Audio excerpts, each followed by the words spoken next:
In a country where 90% of Afghans don't have power, in one corner of northern Kabul, about 600 families are celebrating the arrival of their electricity.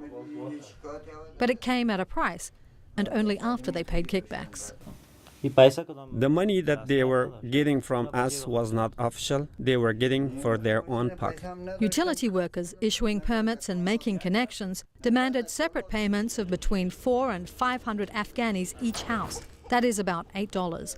Not a small amount in a country where the average salary is only about $40 a month.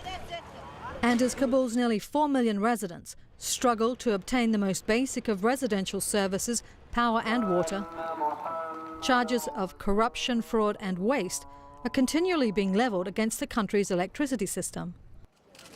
Ismail Khan, the ministry's warlord leader, disputed claims of widespread corruption, mismanagement and missing money.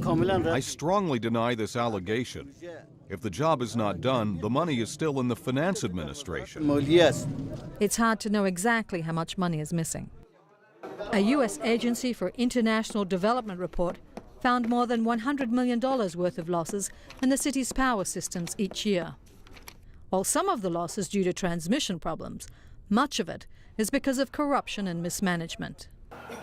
The U.S. and other international donors have known for years about the problems. The revelations are a stark sign that even as pressure increases on Afghan President Hamid Karzai to clean up, U.S. officials have done little to crack down on the very corruption they condemn. And international donors have continued to pump hundreds of millions of dollars into the Afghan energy and water sector. The international community has been fully in bed with this ministry. So responsibility goes both ways. Why did they not send the right advisors? Why did they not bring about these issues early on? Khan's former deputy says the mistake is trusting a warlord. When you have somebody who is powerful enough to manipulate things on his own, and he has people in the country to support him, you actually undermine the power of the president, power of the government. Now, that actually leads to corruption, 100%.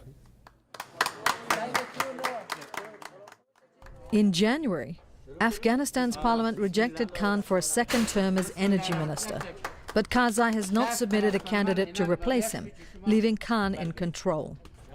Despite this, the U.S. is ramping up its spending on a new nearly $49 million project designed to modernize operations and eliminate Khan's influence. We best address the skepticism with results. There may be, frustration that's built up over the last few years, but if we feel that we address it by getting in there and getting on the ground results.